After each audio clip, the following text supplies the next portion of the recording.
Composing Gloves here, and today we are taking a look at Saga 2 Organic Alien Percussion. Every sound in here is 100% Saga 2. In fact, to take it a step further, there's not even any effects on anything. So it's everything you're hearing is as it is. It's even the mix has been done just with velocity layers. Um, none of the levels here.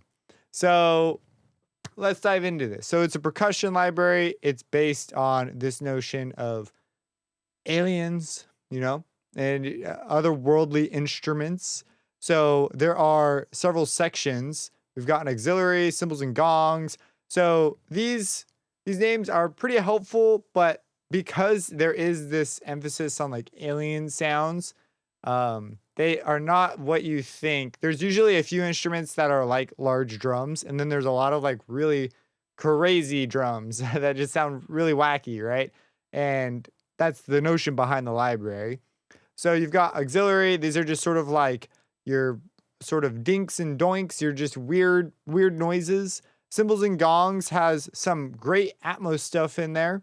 Let's just go through some of the patches, right? So to start us off, I've got these tonal patches. These are playing the bells. There are several of these that I'm using. So I really like the Crotales. They sound so good. And you can browse through the different ones by clicking here. And then the UI is pretty freaking cool. It just looks really cool. Let's go over to the next one. I'm not even sure how to say this. The Dongleur. That's what it sounds like. After that, we have the String Ting. This is the most tonal thing because it is a percussion library, but as far as sustain goes, this is the most sustained thing. So I am using that quite heavily throughout the piece to just thicken things up. And then we have a harpology.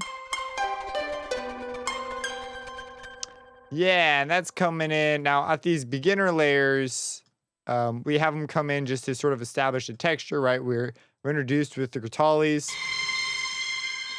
And then this just to layer it in, thicken it up a little bit. But over here near the end, we have the harp come in and actually give us some sense of harmony. And there's a sense of harmony before, but we get a better sense of like progression, things ticking, moving along, that kind of a thing.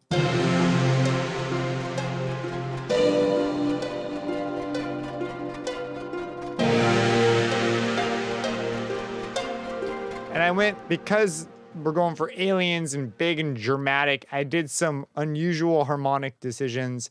Like the chords that hit here are not the kinds of chords that would make sense. Like progressively, I guess they make sense, but just the way they hit, it sounds super foreign.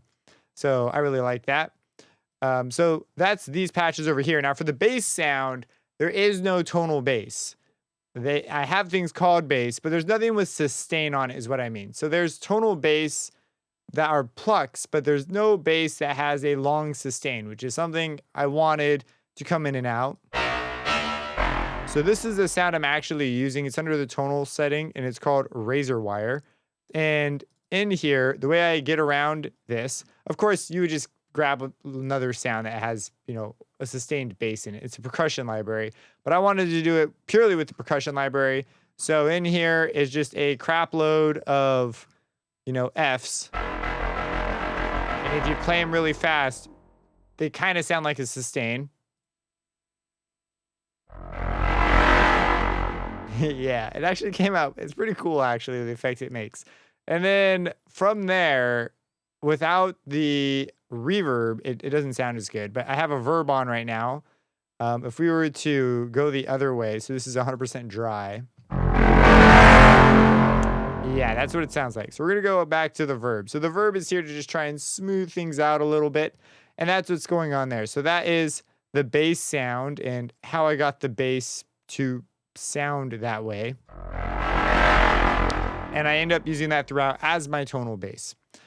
So there are a couple cool things. Let's take a look here at the drums. So I have here the small drums. And they do get louder. They get louder in a few different spots. I mostly stuck to just a few. That tends to be how I do things, and then I layer things in as needed. So there's quite a bit more in here. And to show you the actual patch, they look like this. There is a neat freezing icon. So if you come across a sample that you really like, you can push the freeze and it will play that exact one instead of doing all the round robin stuff. I didn't take advantage of that in this one. And then there's a whole bunch in here, and this will just essentially select the note that you should be pushing. And then the greens will just trigger more of that note. So these are like kind of like key switches, but you could always just hit them just directly, which is what I wound up doing. There is the effects outs, and on one of these sounds, I can't remember which one, I did go a little further out with the effects rack, but we'll see if we get to that.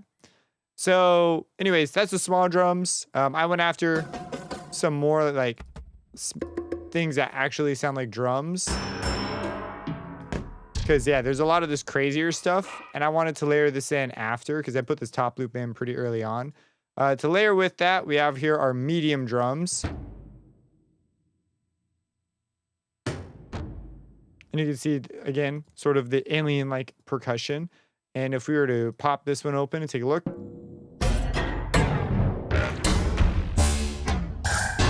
So you can think like impacts.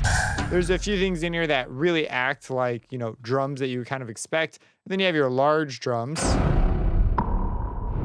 Yeah, and so this one I actually used for some Atmos stuff. It tended to work well for that. And I believe I layer them in. Do I layer them in? They're in here somewhere. There they are. Yeah, so for example, they are right here. Just to provide some low end, some space, trying to fill things up a bit. Yeah, oh yeah. So that's what's going on with those patches. So those are the drums. We've already looked at the tonal. There's actually quite a bit more in tonal. If we were to, let's just grab a contact here so I'm not screwing with things I don't mean to screw with. And we'll grab the tonal just because I do want to show you so these are the guitalis. Finding them on the keyboard is always a joy.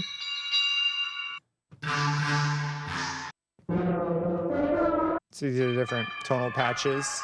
This one is doubling the melody. This is another one I used for a lot of the harmony stuff. It worked well for that. The harp. Yeah.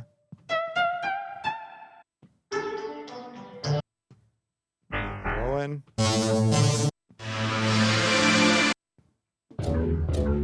Yep. So there's a lot of really great options in here. I believe I'm actually, there's only one left.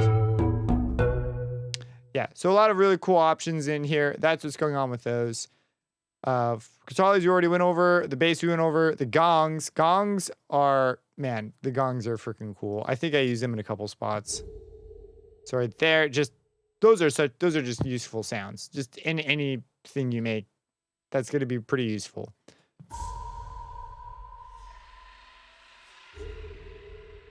Yeah, so you get these nice Atmos sounds over here.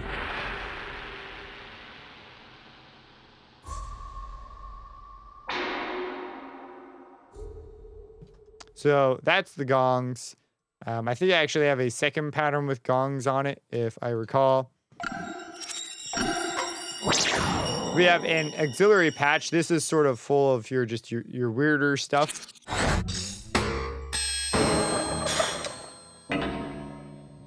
Yep, so that's what's going on in there for the actual track itself. I labeled it just weird stuff. Wanted that alien, just little alien bits and boops. I believe that's all I have going on from this patch because it can get pretty overwhelming with so many.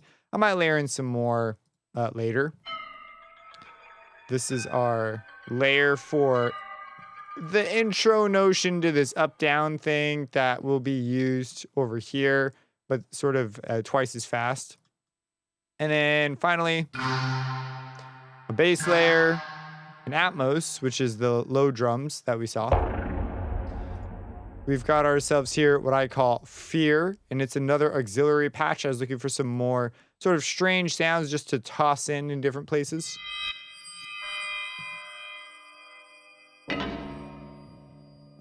Yeah, that kind of stuff. Come over here. And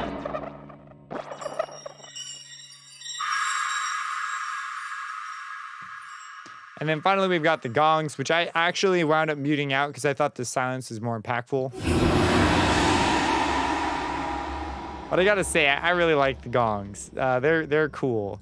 Let's mute that again and bring everything back in. So that's all the elements of it. My favorite part is tonal number 4. This part, it sounds so friggin' nice, especially with the bass coming in. But it's actually a lot of just the tonal things. It's just the 4 tonal patches, the harpology, the string ting, the donglier, however you say that, and the alien crotales. I'll just all come together in a nice way. The drums reach a high point. The velocity on the drums is a much higher. So if you play this pattern versus, that's just softer. So that's really nice. It hits much different. We also add in the low drums, and the low drums here actually take on more of a low drum roll rather than a Atmos roll. We've got these. So there's this boom, boom, boom, that kind of a deal.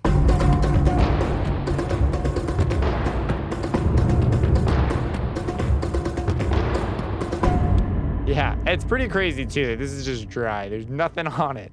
So just ready to roll. The tonal part.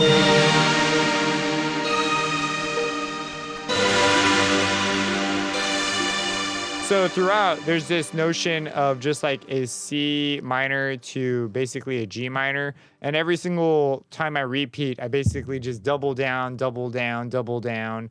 And then over here, it's like, put down all the doubles. They all go down. So that's, just octaves, filling out the patches as high or low as they can go.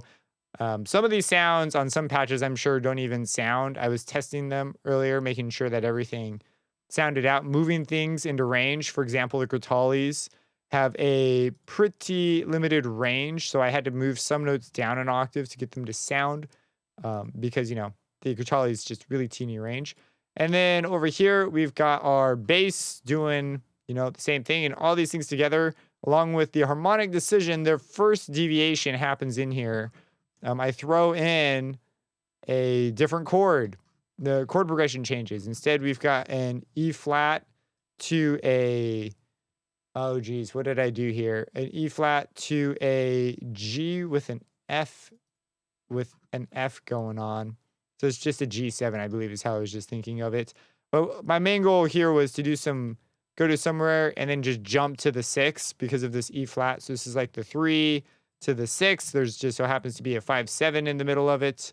I didn't think much of it. And then we jump over here at the end to a G, but it's sort of a weird G. Like you can see there's a G flat in here and a G here. So harmonically very, and all together it just sort of creates this beautiful tension that I really like. I think it pays off well.